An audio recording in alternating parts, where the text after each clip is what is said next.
noted. Apologies. I think we've had apologies from Fiona Cross, who's not well. Other than that, all other Cabinet members are here. So that brings us to agenda item 3, which is declaration of interests.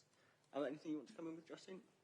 Thank you, Lisa. I don't have any advice for members. I have read the report and no members informed me of any declarations. However, if it arises during debate, then please state at that point. Thanks.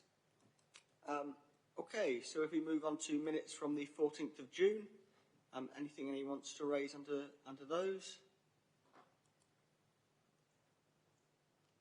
Online. No, if we're happy then to note those minutes, show of hands please in favour. Excuse me, that's carried. So if we move on swiftly to agenda item 5 then, there's no outstanding actions to update. Anything else needs to be noted there? No, Leader. Okay, right, so on to item 6 then, which is the Shared Prosperity Fund, and if I hand over initially to Jo. Thank you, Anthony. So Cabinet members be aware that on the 13th of April, UK Government published the much-awaited Shared Prosperity Fund guidance and indicative allocations. The focus of SPF is on place, on communities and how we ensure equality across the United Kingdom with equality of opportunity, equality of prosperity and equality of well-being. Being so broad and wide-ranging, SPF is not without its challenges. Because Torfaen is a level 1 place, that is one of the most deprived in the UK, we have a higher allocation than, say, our neighbours in Monmouthshire. In total, our SPF allocation comes to just over 20 million. However, the 20 million does not stand in isolation. It is part of the regional allocation of 230 million, the region being South East Wales, which is coterminous with the Cardiff Capital Region. UK Government have instructed in their guidance that a regional plan is to be produced. The plan must firstly align to the 3 priorities: community in place, supporting business and people and skills.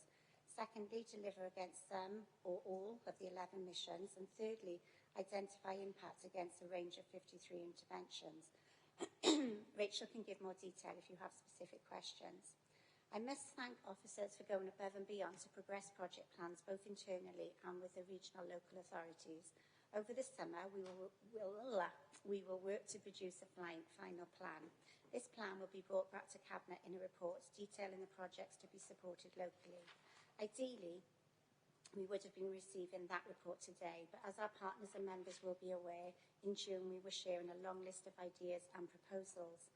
At that time, the list was oversubscribed, and as the last few weeks have unfolded, more projects have emerged which require further deliberation and review.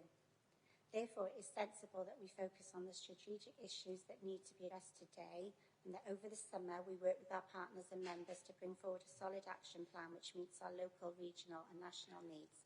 I'll now hand over to Rachel, who can talk you through the detail of the report. Thank you. Thanks, Jo. So you've been given a background and context of the fund. If I turn to section 4 of the report to identify the key issues and the way forward. Firstly, it's that the plan that's to be submitted, as Jo has said, is a regional plan for South East Wales, conterminous with the Cardiff Capital Region. That's the 10 authorities. A lead authority has to be appointed, and it is proposed an agreement sought through this report that Rhondda and Taff County Borough Council be appointed as the lead local authority. A couple of reasons for this. RCT is already a lead authority for transforming towns, funding, already good processes and partnership working in place with the local authorities in terms of managing and working on regeneration funds. And secondly, also they are the proposed banker for the corporate joint committee. So again, there's some synergies and relationship to that moving forward.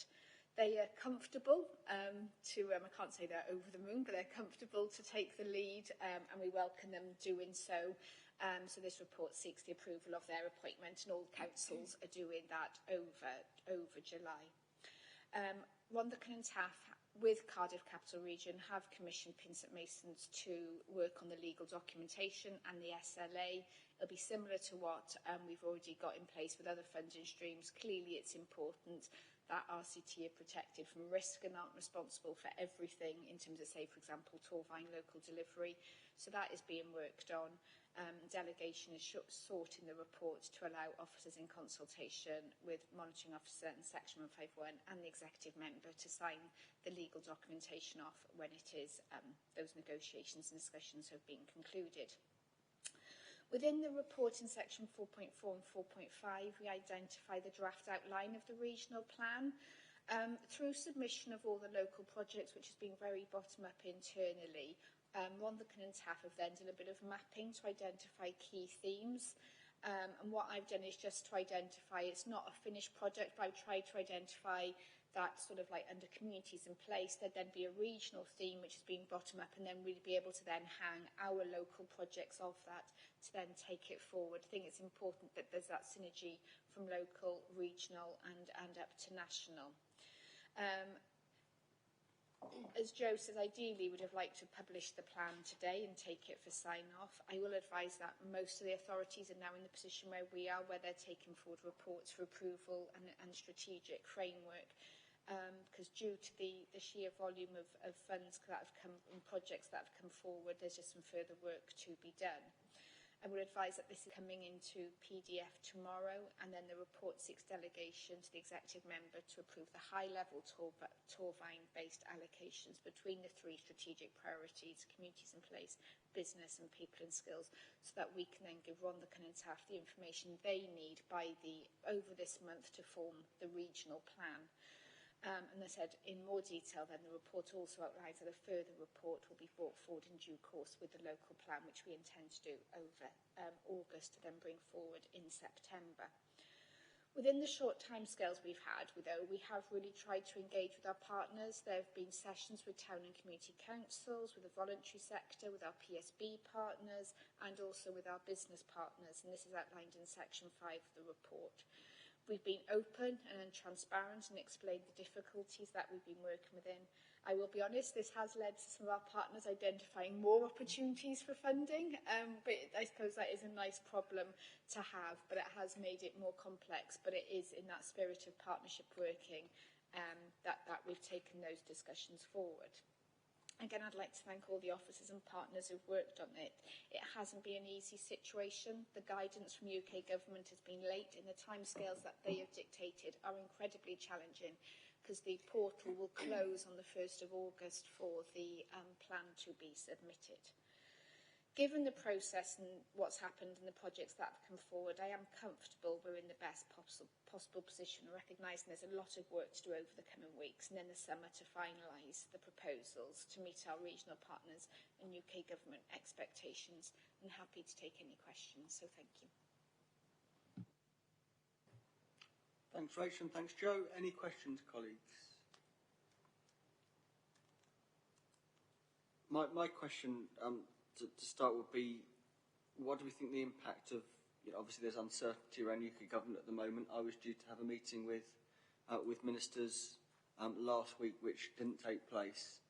Do we anticipate that having any impact on the timings and the process of this, or do we think this is all set in train? Absolutely no idea. We haven't had any indications from UK government civil servants that anything is to change, but we're in the dark on that at the moment. We can pick it up through WLG as an action. Okay, thank you. Any other questions then? Or are we happy to move to the recommendations, which are at paragraph 8. The recommendation is that Cabinet approves the framework for creating the Regional Investment Plan and gives delegation to the Chief Officer, Neighbourhoods and/or Chief Executive in consultation with the Leader to approve the Regional Investment Plan. Secondly, gives delegated authority to the Exec Member to agree the annual allocations between strategic priorities. Thirdly, approves that a further report be brought forward in due course on the local suite of projects to support the Regional Plan. Next, that we approve that Rhondda and TAF County Borough Council assume the role of lead authority for South East Wales, the Shared Prosperity Fund. Next, that we agree the principle that the local plan needs to be cognisant of existing EU funding commitments for skills and needs to ensure the service continuity. Of course, that has to be remembered that there are the current projects that are funded that will need to either be funded or discontinued as part of this. And lastly, that we give delegated authority to the Chief Justice of Neighbourhoods in consultation with the Head of Legal Services, Section 151 Officer and the Cabinet Member for Economy, Regeneration and Skills to agree the legal agreements associated with the UK SPF and with the legal authority, i.e. RCT, on behalf of Torvine Council. Are we all happy with those recommendations? Can I have a show of hands in favour? That's carried. And just as we end this item, just thank Rachel and her team for their hard work on this. I know it's been a lot of work alongside lots of other things that are going on at the moment, so thank you for all your efforts on this. We move then to agenda item 7, which is the cost of living support scheme. This is an agenda item that follows on from the report in Council last month, which agreed the first part of our allocation for the discretionary support. I'd like to thank Welsh Government again for their allocation of £855,000 just over to Torvine Council to try and give some discretionary support to help people at a time of massively rising costs. If I initially hand over to Dave Leach and then maybe come back in with some more comments myself before opening out for questions. So Dave. Thank you, Leader. So yes, as you mentioned, the report came in June to allocate the majority of the funds that have been allocated to us. That was 633,000. That funding now is underway, and payments will be starting imminently with that, as will the payments out to the third parties who are providing the advisory support as well. So that part of the project is underway, but it was left with a balance of 222,000 or just over that we said a further report would be brought in, which is this report now. Work has been undertaken to identify where that balance could be spent, and the proposals that we're putting forward are that a further payment or a payment should be made to those who subscribe to the Community Meals Programme. Importantly, this will apply to those who are registered for community meals as of the 5th of July, so it's not an extension of that beyond that point. And the payment will equate to a reduction in the cost of meals. We're expecting that to come in at a total projected cost of 84,000, which allocates again some of the funding balance that's left there. And that payment, like I say, will equate to a reduction in the cost of meals per meal between August and the end of February 2023. So that's over a 30-week period. And we're hopeful that that will target some of those who may not have received payments from earlier schemes. It's then further proposed that the remaining balance, 138,000, will be allocated to additional energy support for winter fuel costs for vulnerable groups. It's likely to be delivered either through additional energy vouchers, but we will explore whether there is a suitable payment mechanism aligned to the winter fuel payments. We can't work that through at the minute because the terms of that payment scheme haven't yet been announced, but we'll look at that as soon as that payment scheme is announced to make sure that there's alignment where possible. So the recommendation for members today is to approve the allocation of the remaining balance of £222,134 on those two items, and to delegate authority to the Executive Member for Children and Communities to allocate any future underspend in accordance with the terms of the grant. And that's on the basis that whilst all of the figures that we've given you are as accurate as we can make them, they are projections based on levels of demand. So the numbers will change as we get closer. And that also includes any payments that will come back into the discretionary fund from the main scheme when the main scheme closes. Thanks, Dave. And I was at a Welsh Government cost of living summit yesterday alongside both Welsh Government ministers and lots of organisations involved in efforts to alleviate poverty and to build up community resilience. They very much welcome the approach that we're taking in Torvine with these. And it's good that we can do what we can with the support of Welsh Government. I think two things to note really. These things are always choices. We've chosen to try and zero in on specific vulnerable groups instead of, for example, just extending the scheme to up the bands. I think that's the right thing to do because that targets the help at those who need it most. That's not to say that we can help everyone. And I think we have to acknowledge that within the funding envelope that we have, we can only provide so much help. We'd like to provide more, but it is good that we can do this to help those particular groups of people with such big rises in basic costs like heating, fuel and food. I welcome the assistance Welsh Government have given us in doing that. I also welcome the announcement earlier in the year by the UK Government about the assistance that will be given there. But I just think much more is going to be needed going into the autumn and winter. I know colleagues are very worried about the impact of another rise in the energy price cap that's going to come about in October. Bills are going up substantially, and even the kind of support that we can give is quickly swallowed up by those increases.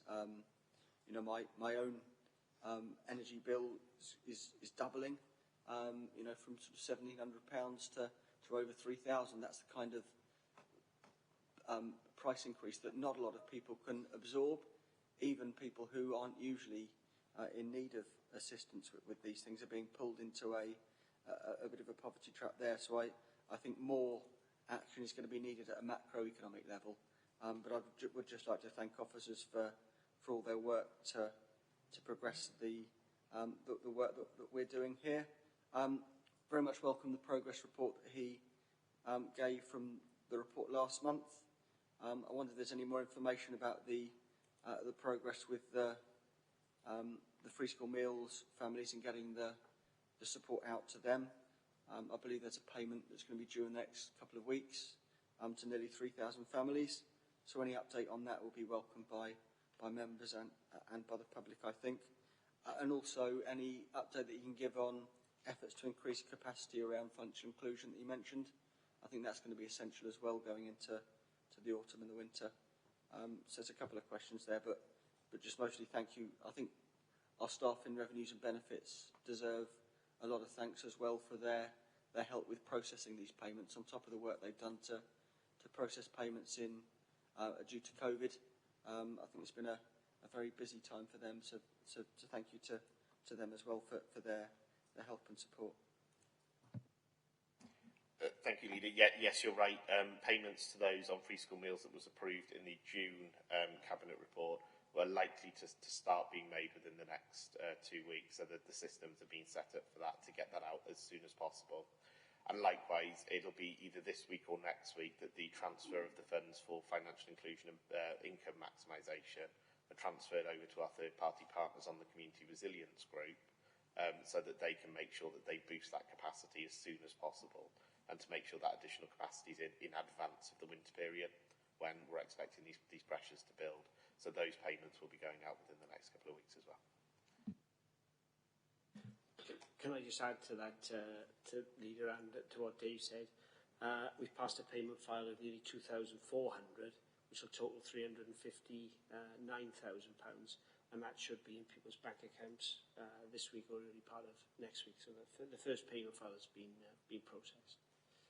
It's good to hear. Obviously, the beginning of the summer holidays can result in increased costs for lots of families as children aren't in school. So that'll be a well-timed bit of assistance there. And you mentioned our partners on the Resilience Group. I think it'd be remiss of us not to thank them, including Torvine CAB, who have been stalwarts in working with us, but most importantly in assisting people in Torvine with these issues. Any questions, colleagues, on this? David. Chair.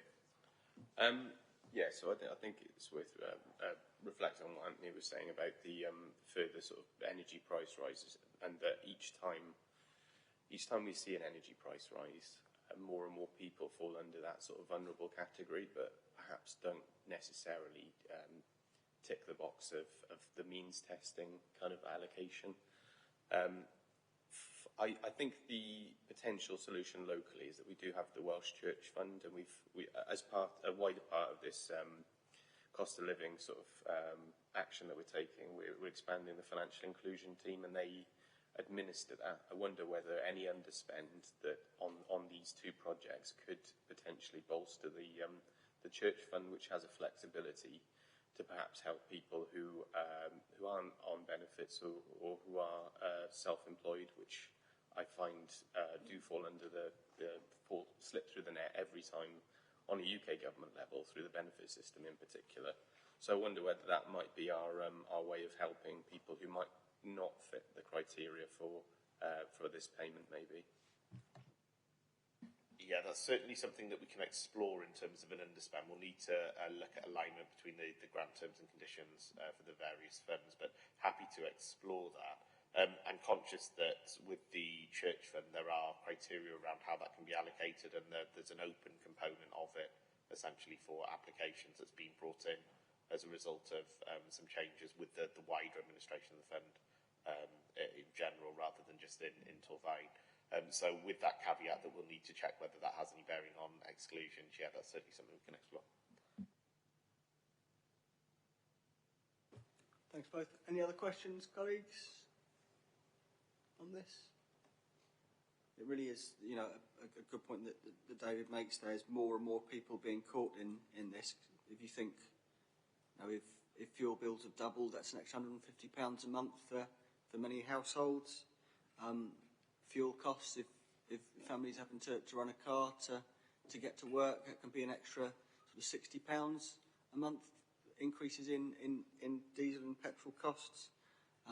If you talk of, you know, 20% extra on food bills, that could easily be, you know, another sum, and that gets to a big extra monthly cost, even to someone with a regular monthly wage that wouldn't necessarily put them in the usually vulnerable bracket. So it really is something that we need to be very aware of, and something that government at all levels needs to step in to address and to try and rebalance, because it can't go on like it is at the moment, certainly. Right, are we okay to move then to recommendations? If there's no more questions, just checking I'm not missing anyone on the screen or in here. The recommendations, as Dave outlined, are at paragraph 8. That we approve the allocation of the further £224,134 discretionary support outlined in the report, subject to confirmation from Welsh Government that the proposals are okay under the scheme, and that we delegate authority to the exec member for children and communities to allocate any future underspend in accordance with the terms of the grant, taking into account the comments that have been made today.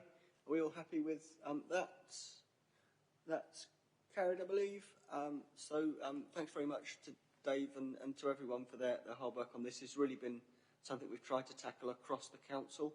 I think a whole system approach, both across the council with partners at all different levels, is needed to try and get to grips with what really is genuinely a cost of living crisis. So thank you to everyone for their involvement in that, both in terms of identifying issues and trying to resolve them.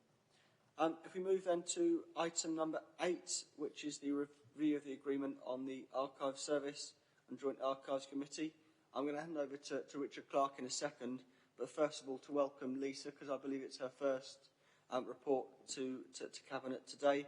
I've had really good reports of the work that you've been doing, building some really positive momentum, working with the 5 authorities across the Archives Service, so that's really appreciated by us as a council. So welcome to Torfaen Cabinet, and if I hand over to Richard, who'll then hand over to you, Lisa. Thank you, Leader. It's not in my portfolio, but I've had the pleasure to be on this committee 2011-12ish, and more recently up to the current AGM when both Councillor Williams have taken over this. The big difference I've noticed in those 2 periods, and without trying to embarrass Lisa, is her dynamism, the way she's transforming the service. I certainly, when I first was on there, thought it was a very dry subject. Some people might still think that, but certainly under her enthusiasm and leadership, as the leader intimated to, she is certainly transforming the service. And this report is the inevitable outcome of that, where the agreement of 2010 is no longer fit for purpose. Times, good God, even only in the last 2 years we've had COVID, and how the service has had to react to that. So looking at that, improving that, making it fit for purpose, making it relevant to 2020 with the population statistics rather than being based on the past. I think we actually benefit a little bit as a borough council from that.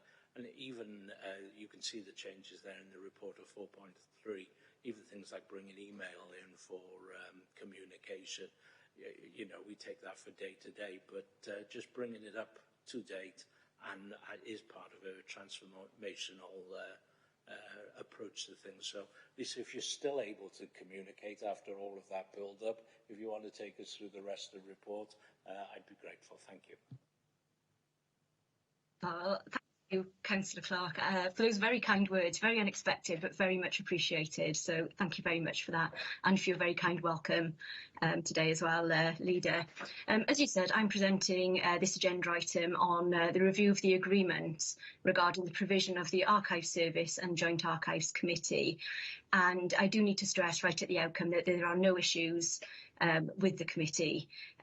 This review has not come out of any issues that we are experiencing. As Councillor Clark said, I felt it was time for a review. The agreement hasn't been reviewed since 2010. A lot has changed in the world, not recently changes, not just changes in terms of communication which impact us daily, but also a move from our previous premises in Cwmbran to the new premises in Ebbw Vale. I say new, we've been there since 2012, but they certainly have happened since the agreement was put in place. So for those of you who aren't aware, and I wouldn't blame you if you're not aware of the service, we're a joint funded service funded by 5 constituent authorities that make up the old county of Gwent, and Torfaen are our host authority. So I get a lot of support from legal, from HR, from finance, personnel, HR, a lot of support from Torfaen colleagues, which I'm very grateful for. And this really came to play in this review. It's not just my work, it is very much a team effort. So we provide this service on your behalf under the Local Government Wales Act, which specifies that your archives must be kept and must be available to the public, and we do that on your behalf, and you pay a proportion of our funding for that. So the agreement outlines the administration of the committee and the responsibilities, which is the key aspect really of the committee, and the ways that the committee works, and under delegated authority, the way that I work for that committee. And the review was really to ensure that the agreement remains fit for purpose.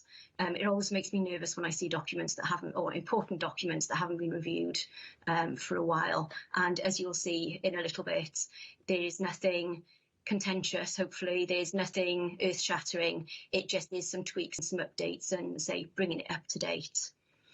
And this process started back in December 2019, which seems like a very long time ago now, when I approached the committee to request their permission to review the agreement, which they were happy to give me. And I worked with various colleagues in Torfaen, the Chief Monitoring Officer, the Accountancy Support Officer and the Lead Finance Officer, mainly to review, and we used examples from other authorities who run a joint archive service as well, so always looking at best practice out in the sector.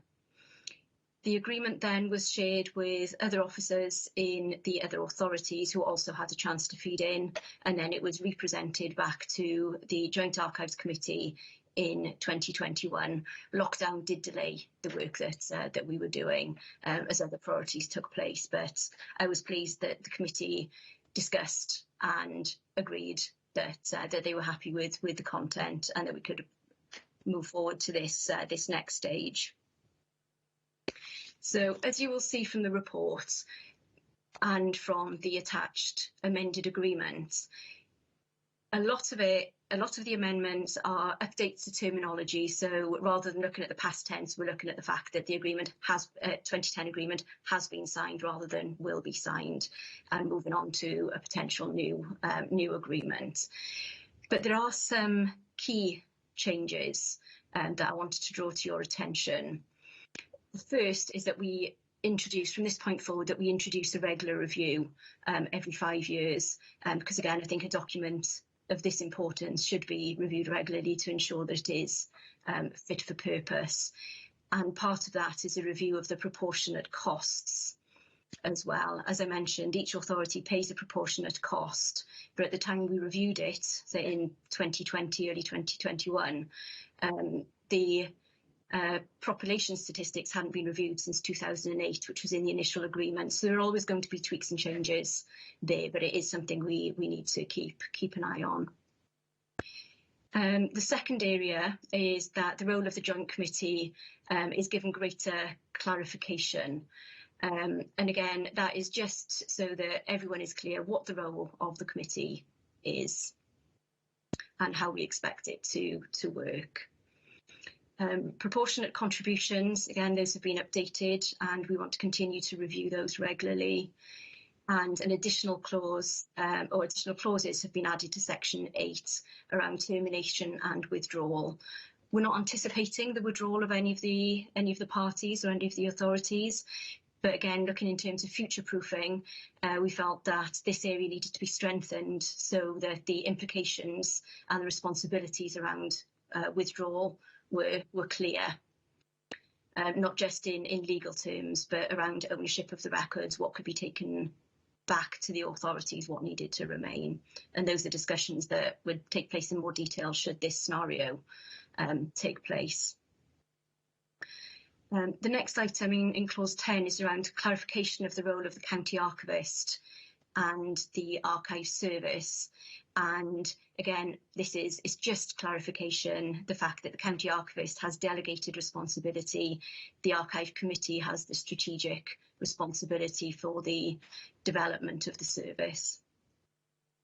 As Councillor Clark mentioned, so communication by email has been introduced because that's the norm these days. And Schedule 1, right at the towards the end of the agreement, that's where a lot of change, I think, has been suggested, and that's around the appointment of members, of co-opted members, and the management of meetings. I think the appointment of the representative members was pretty well covered in the original agreement, or the agreement that we're working under, but very little was in there around co-opted members. We do have representatives from our user community, our depositors, key stakeholders for archives, but no information about how long they would stay, how many we would have on the committee, and that just felt like it needed a bit of tightening up, and the management of meetings as well. Again, the meetings are very well run, very organised by the various chairs, but looking to the future, if there were potential problems in terms of meetings, we felt documentation in terms of how that would be managed was appropriate to give the chair something to lean back on should it be needed. I'll say some important changes, I think, or some important suggested changes, but all very much in the spirit of future-proofing and ensuring that the agreement remains fit for purpose and a useful agreement for us to work to. So I will stop at that point, and if anyone has any questions, then please feel free to ask. Thanks, Lisa. Any questions, colleagues? The revisions made and the recommendations then at paragraph 8. If we're happy then, it's the recommendations that the committee agree the amendments made to the agreement regarding provision of archive services and the appointment of the Joint Archives Committee as contained in the appendix attached. Can I have a show of hands in favour? That's carried. Thank you very much, Lisa, and yeah, best wishes for the future of the organisation. Thank you very much. Thank you all. Okay, that brings us to the end of Cabinet today. Thank you, colleagues.